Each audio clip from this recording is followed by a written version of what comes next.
huge explosion rocks the British Petroleum oil refinery in Texas City. 170 people are injured.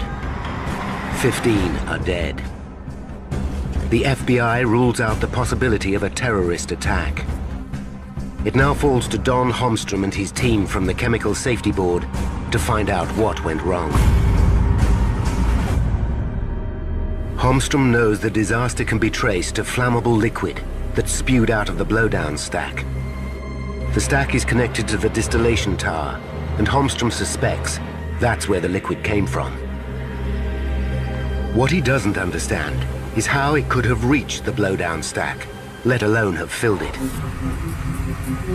During the distillation process, liquid in the tower should not exceed a level of 2 meters.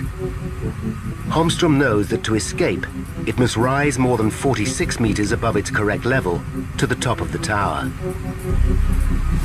But there's a series of safeguards to prevent this happening. First, an outlet control valve automatically regulates the flow of liquid from the bottom of the tower.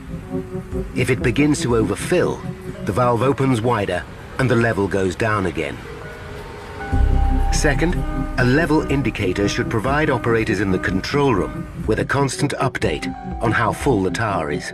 Attached to it is a high-level alarm, which should go off if the tower starts to overfill. Beyond that is a second backup alarm.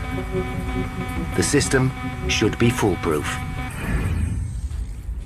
But if Holmstrom's suspicions are correct, these safeguards must all have failed. He needs to know what was going on in the tower before the blast. He begins by questioning eyewitnesses. He soon learns the distillation tower was being started up on the same day as the explosion. It's too big a coincidence to ignore. Although the startup is governed by strict safety guidelines, it's potentially a risky process. Could this be connected to the explosion? Holmstrom begins questioning the operators who worked on the startup and finds that his theory might be correct. He discovers a night shift operator broke the safety guidelines. Just after 3 a.m., an alarm went off in the control room, warning that the liquid level was slightly over 2.5 meters. But the operator switched it off and did nothing. He tells Holmstrom that overfilling the tower and ignoring the alarm is nothing unusual. When the feed starts circulating through the system, the level in the tower often falls.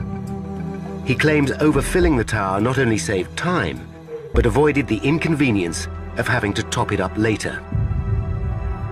It's common practice.